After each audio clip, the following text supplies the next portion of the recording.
नमस्कार, grand news के bulletin में आप सभी का स्वागत है। मैं हूं साधना सिंह। खबरों की शुरुआत करने से पहले आइए नजर डालते हैं आज के हेडलाइंस पर। चरित्र शंका को लेकर पति ने अपनी पत्नी की हत्या, पुलिस ने आरोपी पति को किया गिरफ्तार। निगम तो हरिद्वार के तहत महापौर संगोट का हुआ आयोजन, शिविर में शासकीय योजनाओं की दी गई जानकारियाँ। सुप्रसिद्ध पंडित प्रदीप मिश्रा का फिर होगा आगमन, कवर्धा में 1 दिवसीय शिव महापुराण कथा का करेंगे वाचन। बीएम शाह हॉस्पिटल ने सफलतापूर्वक पूरे किए 9 वर्ष, इस अवसर पर मनाया गया नर्सिंग डे। अब खबरें विस्तार से। नेवाई थाना क्षेत्र के अंतर्गत टंकी मरोदा शिव मंदिर के पास तेलुगुपारा मोड़ में रमेश साहू ने अपनी पत्नी सरिता साहू की बेदर्दी से हत्या कर दिया। आरोपी पत्नी के चरित्र पर शंका किया करता था। पुलिस ने आरोपी को गिरफ्तार कर लिया है। पत्नी सरिता साहू पर चरित्र की शंका को लेकर रमेश साहू ने बेदर्दी से उसकी हत्या कर दी। मामला नेवाई थाना क्षेत्र अंतर्गत टंकी मरोदा शिव मंदिर के पास तेलुगुपारा मोड़ का है। पति पत्नी पिछले 3 साल से अलग रह रहे थे, जिनका कोर्ट में केस लंबित है। वहीं मृतिका ठेठवार पारा टंकी मरोदा की रहने वाली है और आरोपी शिवपारा स्टेशन मरोदा का। आरोपी का अपने पत्नी के घर आना जाना था। मौके की तलाश में घूम रहे आरोपी रमेश साहू ने मौका मिलते ही पत्नी को मौत के घाट उतार दिया। फरार रमेश साहू को नेवाई पुलिस ने तत्परता दिखाते हुए गिरफ्तार कर लिया है। पूरे मामले की जानकारी नेवाई थाना प्रभारी ममता अली शर्मा ने दी। जो लड़का है सरिता साहू, और जो मामले वाला है उसका पति, वो 40 ईयर तो एक बच्चा जो है वो अपने पिताजी के पास रहता था, और लड़की जो है वो 13 साल की है, वो अपनी मम्मी के पास रहती थी। केस चल रहा था, कोर्ट में लंबित था मामला। उसके पति का उसके घर आना जाना था। मृतिका के 2 बच्चे हैं। लड़का पिता के साथ रहता है और लड़की मां के पास रहती है। चरित्र शंका में उपजे विवाद में मां सरिता साहू को अपनी जान से हाथ धोना पड़ा। ग्रैंड न्यूज के लिए भिलाई से संजय दुबे की रिपोर्ट। निगम तो हरिद्वार महापौर संगोट का आयोजन शुक्रवार को शांति नगर पार्षद कार्यालय परिसर में किया गया। आयोजन में महापौर नीरज पाल उपस्थित हुए और सभी की समस्याएं शिकायतें जानकर उनके निराकरण का आश्वासन दिया। लोगों की समस्याओं और शिकायतों के निराकरण को लेकर उन्हें शासकीय योजनाओं की जानकारी देने के लिए निगम तो हरिद्वार महापौर संगोट का आयोजन विभिन्न वार्डों में किया जा रहा है, जिसमें महापौर नीरज पाल उपस्थित होकर लोगों से भेंट मुलाकात कर उनकी समस्याओं और शिकायतों की जानकारी प्राप्त करते हैं और मौके पर होने वाली समस्याओं शिकायतों का निराकरण मौके पर ही किया जाता है। शिविर में नगर निगम के सभी विभागों के कर्मचारी मौजूद रहते हैं, जिनके द्वारा लोगों के आवेदन लेकर उनकी समस्याओं के निराकरण को लेकर पहल की जाती है। शिविर लगाने वाले क्षेत्र का महापौर के द्वारा निरीक्षण भी स्थानीय पार्षद और निगम के अधिकारियों के साथ किया जाता है। इसी के तहत शांति नगर में शिविर आयोजित किया गया है, जिसमें बड़ी संख्या में क्षेत्र के लोग उपस्थित हुए और अपनी समस्याओं शिकायतों से निगम के अधिकारी कर्मचारियों को अवगत कराया है।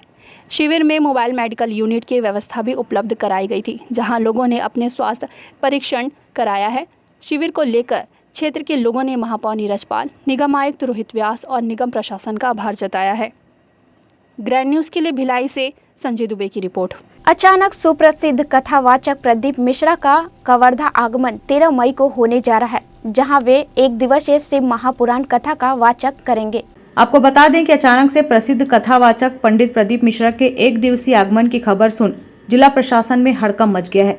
कल 13 मई दिन शनिवार को सीहोर वाले सुप्रसिद्ध पंडित प्रदीप मिश्रा कवर्धा में शिव महापुराण कथा का वाचन करेंगे। 1 लाख से अधिक संख्या में श्रद्धालु कथा सुनने शामिल होने का अनुमान लगाया जा रहा है। वहीं आपको बता दें कि मिली जानकारी के अनुसार आयोजक द्वारा सुप्रसिद्ध कथावाचक प्रदीप मिश्रा के आने की पूरी तैयारी कर ली गई है। अनुमान है कि काफी संख्या में श्रद्धालुओं की भीड़ देखने को मिल सकती है। कवर्धा में चल रहे 8 दिवसीय कथा महापुराण एवं महायज्ञ के कार्यक्रम में शामिल होकर सीहोर वाले सुप्रसिद्ध पंडित प्रदीप मिश्रा कवर्धा में 1 दिवसीय शिव महापुराण का कथा वाचन करेंगे। तो वहीं 13 मई को कवर्धा आने जाने वाले योग गुरु बाबा रामदेव आकस्मिक कारणों के कारण कवर्धा आगमन स्थगित हो चुका है। वहीं अब ये अनुमान लगाया जा रहा है कि कवर्धा में चल रहे 8 दिवसीय महाकथा के अंतिम दिन 15 मई 2023 को आने की उम्मीद जताई जा रही है। बहरहाल अब देखना ये होगा कि जिला प्रशासन सुप्रसिद्ध कथावाचक प्रदीप मिश्रा के आने पर आयोजक एवं जिला प्रशासन किस तरह कार्यक्रम को सफल बनाते हैं। ग्रैंड न्यूज के लिए वैभव चंद्राकर की रिपोर्ट। शास्त्री नगर सुपेला स्थित बीएम शाह हॉस्पिटल द्वारा अपना 9वां स्थापना दिवस एवं नर्सिंग डे विविध आयोजन के बीच केक काटकर मनाया गया। इस अवसर पर अस्पताल के डॉक्टर्स एवं नर्सिंग स्टाफ मौजूद था।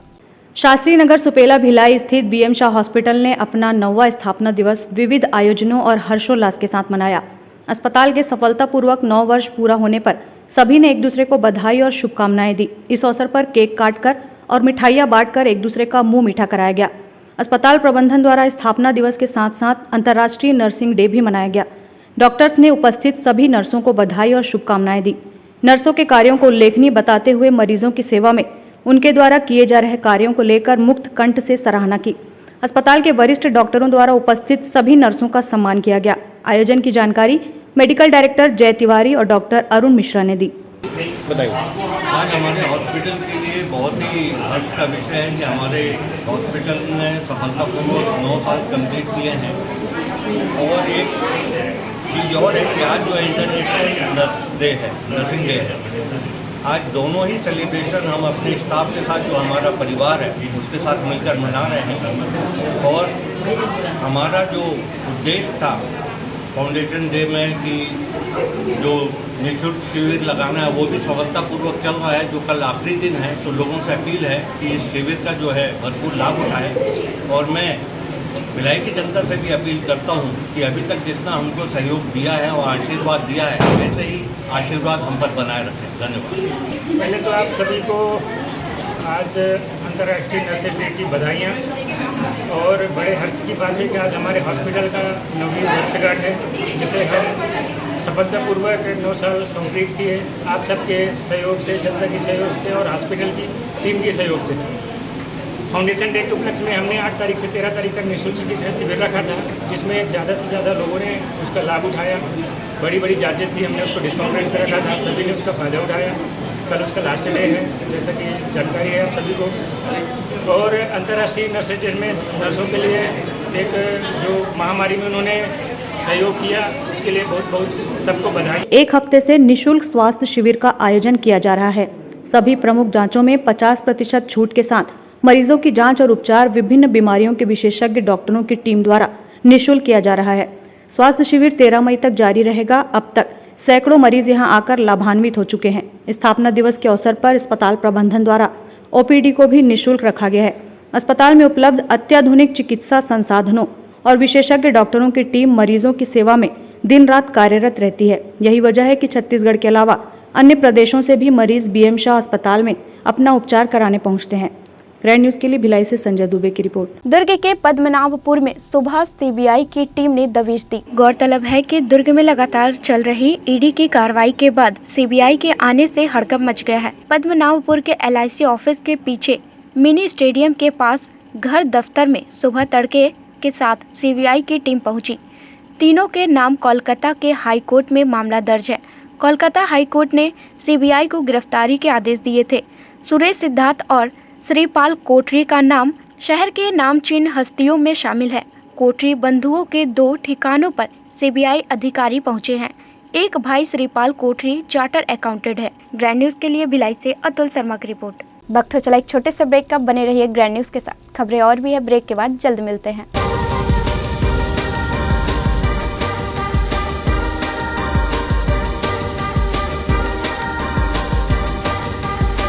In today's busy life, you cannot afford to take time out for everything to be perfect for your marriage. And you cannot compromise on quality of service for your guests. Our customized marriage packages are made just according to your wish. This presentation will acquaint you with the different luxury-packed marriage packages available. This package has an elaborate menu with 60 mouth-watering items. Bharat Swagat including welcome drink, snacks and sweets. A breathtakingly decorated welcome gate and the arena decorated with flowers. To give you the best colors in view, we organize special light effects for all areas. We take care of decorating the groom's car to its best attire. And exclusive DJ beats for extreme fun and valet parking to make your guests feel like an emperor. Our exclusive add-ons give you unlimited freedom to customize your ceremony to its best.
चली चली चली सरकार,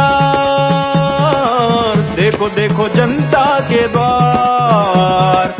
विकास करेला है, जन जन का मेला है, काम बनते पल भर में अब कौन अकेला है। जांच है कार्यवाही है, करता जो बोला है, अपनों से अपनों की बात है।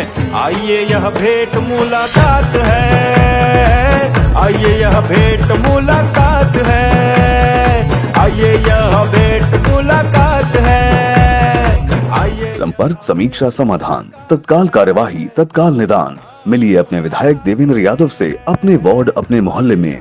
अधिक जानकारी के लिए ऑफिस ऑफ देवेंद्र यादव के फेसबुक और इंस्टाग्राम पेज को फॉलो करें और जुड़े भिलाई की भलाई के इस अभियान से। आइए यह भेंट मुलाकात है।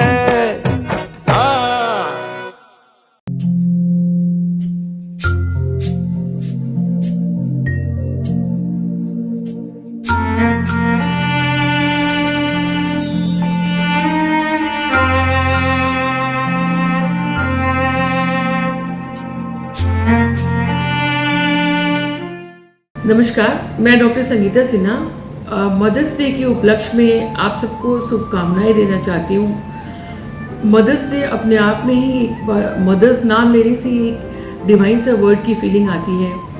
और इस साल हर साल जो मदर्स डे सेलिब्रेशन होता है नॉर्मली वो मई के सेकेंड संडे को सेलिब्रेट किया जाता है, और इस बार भी हम 14 मई को मदर्स डे सेलिब्रेट कर रहे हैं। इसी सेलिब्रेशन का एक ही मतलब होता है कि हम इस दिन अपने माँ को, हर मदर को एक थैंक्स गिविंग आप कह सकते हो, उनको उनके टायरलेस एफर्ट्स के लिए हम उनको धन्यवाद करना चाहते हैं, उनको नमन करना चाहते हैं। और इस उपलक्ष्य में सृजन भिलाई टेस्टी बेबी सेंटर एक निःशुल्क परामर्श और आई थिंक काफ़ी डिस्काउंटेड रेट्स में IVF और बाकी इनफर्टिलिटी ट्रीटमेंट के लिए एक शिविर भी ऑर्गेनाइज कर रहा है। और मैं चाहूँगी कि आप सब इस शिविर का लाभ लें।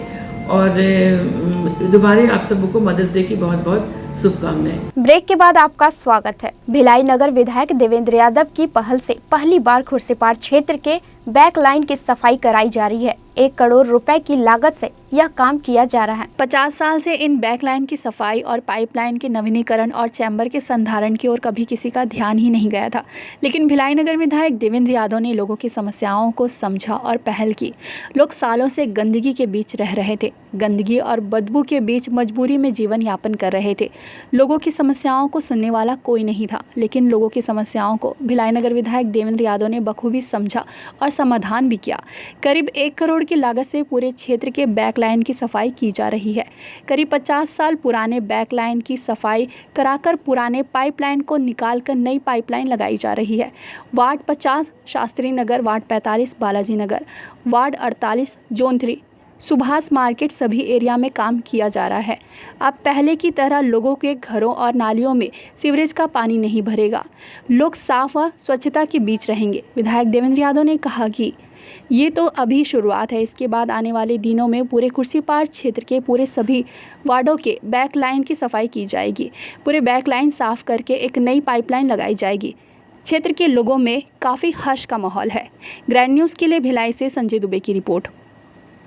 13 मई को जिला न्यायालय दुर्ग अंतर्गत आयोजित नेशनल लोक अदालत में सुनवाई एवं निराकरण हेतु कुल 6000 से अधिक मामले नेशनल लोक अदालत, जिला न्यायालय दुर्ग, परिवार न्यायालय दुर्ग, श्रम न्यायालय दुर्ग, स्थायी लोक अदालत दुर्ग तथा किशोर न्यायालय बोर्ड व तहसील न्यायालय भिलाई 3 पाटन में आयोजित की जाएगी। कल 13 मई को आयोजित वर्ष की दूसरी नेशनल लोक अदालत की तैयारी अपने अंतिम चरण में है, जिसके तहत आपसी राजीनामा योग्य आपराधिक मामले, सिविल मामले, मोटर दुर्घटना दावा अधिकरण से संबंधित मामले, परिवार न्यायालय में पारिवारिक विवाद के प्रकरण, श्रम न्यायालय के प्रकरण, स्थायी लोक अदालत में जनोपयोगी सेवा से संबंधित प्रकरण व राजस्व से संबंधित कुल 2300 से अधिक मामले एवं बैंक, वित्तीय संस्था, विद्युत, दूरसंचार एवं नगर निगम के बकाया राशि के संबंध में संबंधित विभाग द्वारा न्यायालय में प्रकरण प्रस्तुत किए जाने के पूर्व प्री लिटिगेशन प्रकरण के कुल 4000 से अधिक मामले सुनवाई हेतु रखे गए हैं।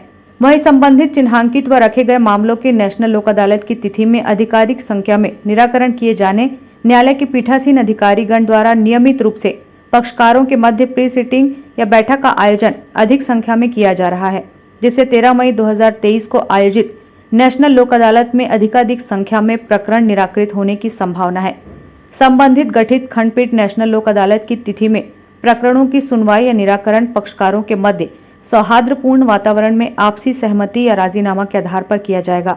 नेशनल लोक अदालत में आपसी राजीनामा के आधार पर अपने मामलों के निराकरण हेतु पक्षकार अधिक से अधिक संख्या में संबंधित गठित खंडपीठ न्यायालय में उपस्थित रहें और लोक अदालत के माध्यम से अपने मामलों का निराकरण कर समय एवं अन्य कठिनाइयों से बचे, क्योंकि नेशनल लोक अदालत में प्रकरण के सौहार्दपूर्ण वातावरण में पक्षकारों के मध्य विवाद का निपटारा आपसी सहमति या राजीनामा से होने के कारण उक्त निराकृत मामलों की अपील भी नहीं होती है। कल दिनांक 13/5/2023 को इस वर्ष की द्वितीय नेशनल लोक अदालत ऑर्गेनाइज की गई है। इसमें लगभग 4200 प्री लिटिगेशन मामले रखे गए हैं और लगभग 3000 न्यायालय में जो पेंडिंग मामले हैं उनको रखा गया है निराकरण हेतु। इसके अतिरिक्त कल दिनांक को व्यवहार न्यायालय धमधा में ओपन हो रहा है, उसका इनॉग्रेशन सेरेमनी है, जिसमें हमारे honourable justice mister Gautam Bhaduri, जज हाईकोर्ट ऑफ छत्तीसगढ़ आ रहे हैं और उनके द्वारा उक्त न्यायालय का उद्घाटन किया जाएगा और उक्त न्यायालय मंडे से फंक्शनिंग में आ जाएगा। नेशनल लोक अदालत में लोगों को पहुंचने के लिए क्या अपील करना चाहेंगे, क्या बोलना चाहेंगे? देखिए, नेशनल लोक अदालत का जो अवार्ड होता है, जो पास होता है, उसकी अपील नहीं होती है, तथा जब लोग आपस में राजीनामा के आधार पर मामला ख़त्म करते हैं तो दोनों के पक्ष के मध्य मधुर संबंध बने रहते हैं और फ्यूचर में कोई झगड़ा लड़ाई या अन्य मामला आने के जो चांसेस हैं वो काफ़ी कम हो जाते हैं। तो ये पब्लिक के लिए भी बहुत बेनिफिशियल रहता है क्योंकि उनको तुरंत राहत मिलती है। ग्रैंड न्यूज़ के लिए वैभव चंद्राकर की रिपोर्ट। आईपीएल सट्टा पर कांकेर पुलिस की बड़ी कार्रवाई। लगभग 2 करोड़ के आईपीएल सट्टा के अवैध कारोबार का खुलासा, लगातार छापेमारी कर 3 आरोपी गिरफ्तार। कांकेर पुलिस को सूत्रों के आधार पर रवाना होकर सट्टेबाजों के विरुद्ध कार्रवाई कर घड़ी चौक, लेक व्यू होटल, पंचमुखी हनुमान मंदिर के पास मोबाइल से महादेव ऐप में ऑनलाइन सट्टा खेलते हुए राकेश रजक, घनश्याम धनकर, टोमन कुमार यादव को पकड़ा गया एवं गवाहों के समक्ष उनके मोबाइलों को चेक किया गया, जिसमें ऑनलाइन गेम महादेव ऐप से सट्टा खेलते हुए महादेव बुक के उपलब्ध खातों में सट्टे का लेन देन करना पाया गया। सट्टे का लेन देन किए गए खातों को जांच किया गया, जिसमें करोड़ों रुपयों के संदिग्ध लेन देन होने से दोनों खातों को होल्ड कराया गया। आरोपियों के विरुद्ध छत्तीसगढ़ जुआ प्रतिषेध अधिनियम के प्रावधान की धारा 6 के तहत कार्रवाई कर आरोपियों को गिरफ्तार कर न्यायिक रिमांड में भेजा गया है। अन्य संदिग्धों के संभावित ठिकानों पर दबिश एवं गिरफ्तारी हेतु पुलिस टीम रवाना की गई है। आईपीएल सट्टा पर लगातार कार्रवाई जारी है। लगातार कांकेर शहर में ऑनलाइन सट्टा की सूचना मिली थी, जिस पर साइबर सेल और थाना कांकेर की पुलिस को इस पर कार्रवाई करने को निर्देशित किया गया था, जिसे हमें कल मुखबिर के माध्यम से सूचना मिली कि शहर के प्रमुख जो घड़ी चौक हैं और हनुमान मंदिर और लेक के आसपास 3 लोग ऑनलाइन सट्टा खिलाने की सूचना थी, जिस पर दबिश दी गई और जब उनसे उनके मोबाइल को चेक किया गया तो ये ऑनलाइन जो महादेव ऐप के माध्यम से सट्टा खिलाना पाया गया।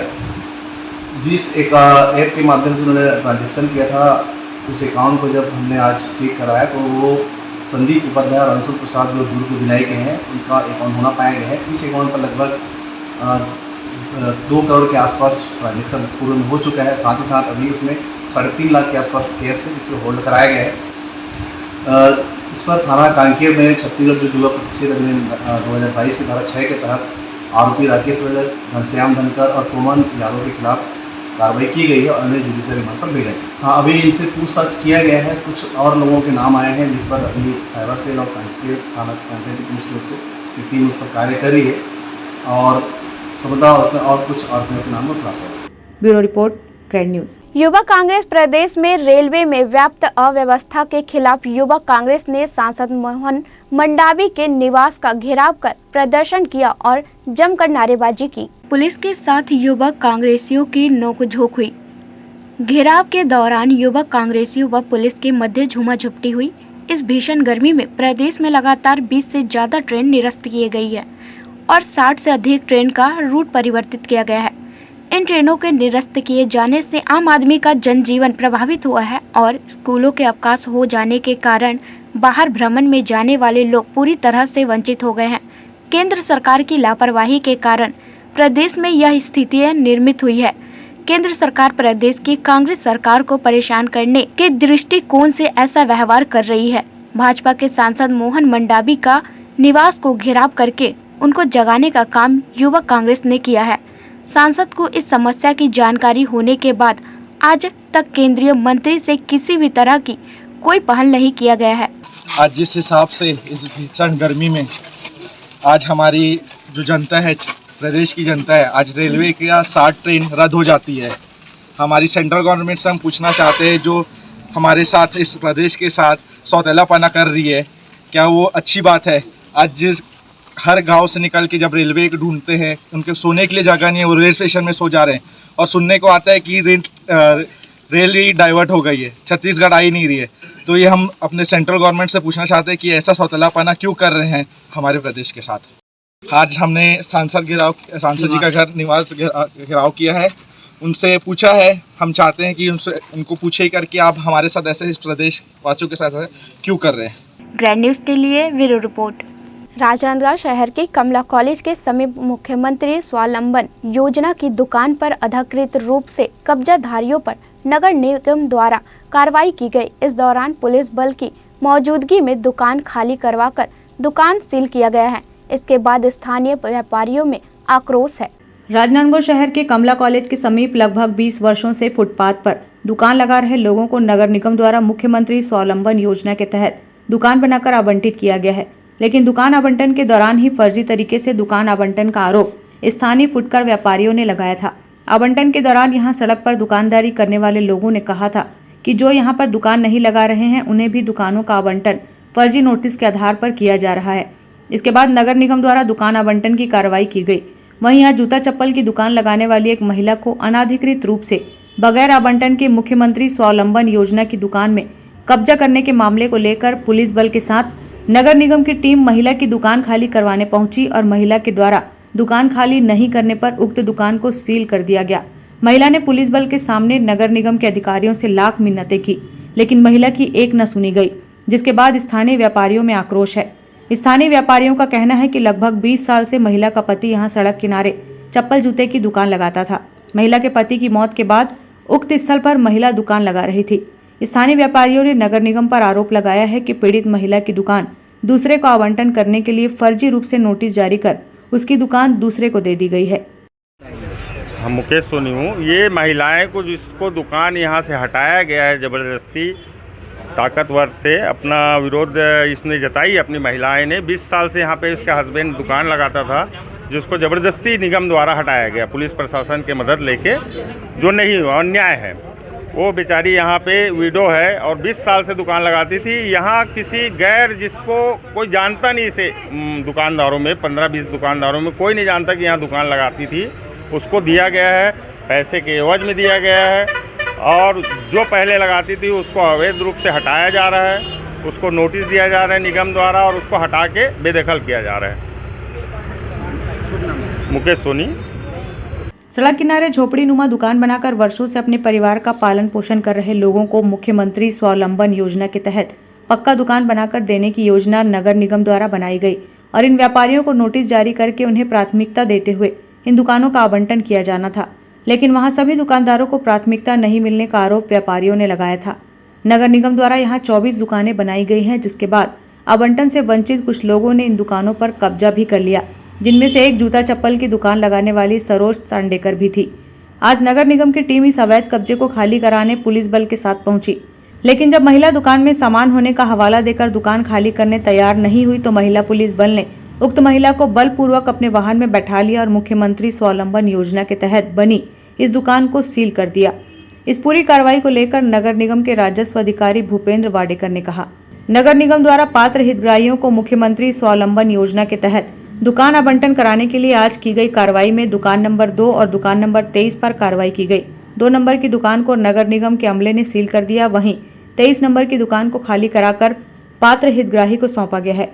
महिला के खिलाफ नगर निगम की इस पूरी कार्रवाई को लेकर स्थानीय व्यापारियों में आक्रोश भी है। कार्रवाई के दौरान व्यापारी उक्त महिला के पक्ष में दिखाई दे रहे थे। Bureau report, grand news.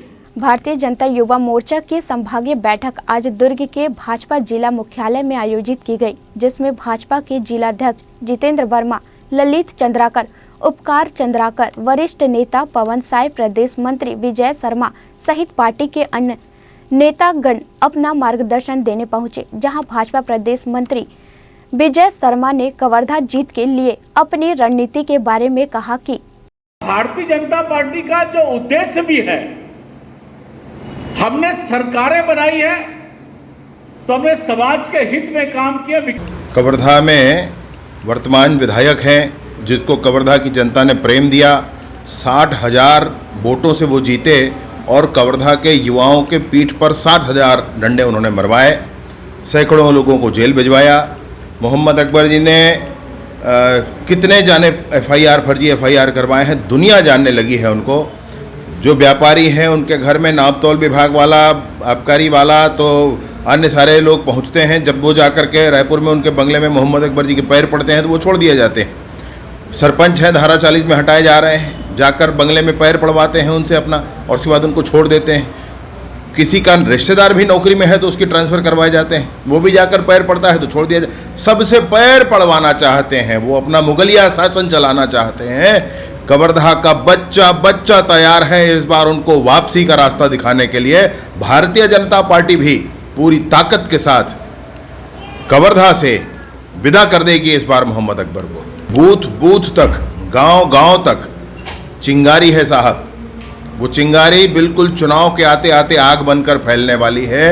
हमारे कार्यकर्ता गांव गांव में सक्रिय हैं और इस बार सारे गांव में एक साथ विरोध, आने वाले चुनाव तक तो मोहम्मद अकबर जी का गांव में घुसना बंद हो जाएगा। भारतीय जनता पार्टी की जीत सुनिश्चित होगी। कमल का निशान जीत वहां हासिल करने वाला है। कर्नाटक में किसी विषय को सामने किसने लाया, भाजपा ने या कांग्रेस में? मैं आपसे पूछता हूं किसने कहा कि बजरंग दल पर बैन लगाएंगे, पीएफआई पर बैन लगाएंगे? किसने कहा? हम कहाँ कर रहे हैं कुछ इसमें? कवर्धा में एक लड़के को मिलकर पीटते हैं, तलवार खाली तलवार लिए हुए पुलिस के संरक्षण में लोग सड़कों पर चलते हैं, भगवा ध्वज तोड़कर नीचे फेंक दिया जाता है और भाजपा गुनाहगार हो जाती। अरे साहब, कोई तो बताए, क्या कुछ ना बोले तभी हम ठीक हैं? क्या हम चुपचाप सहें तभी हम ठीक हैं? और भारतीय जनता पार्टी का तो संकल्प है कि भारतीय मान बिंदुओं का मान रहना चाहिए, बढ़ना चाहिए।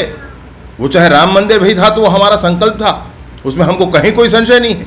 और जहां भगवा ध्वज का विरोध होगा, भारतीय जनता पार्टी 100 गुना ताकत के साथ विरोध करेगी उस बात का। ग्रैंड न्यूज के बुलेटिन में फिलहाल इतना ही। मुझे दीजिए इजाजत। नमस्कार।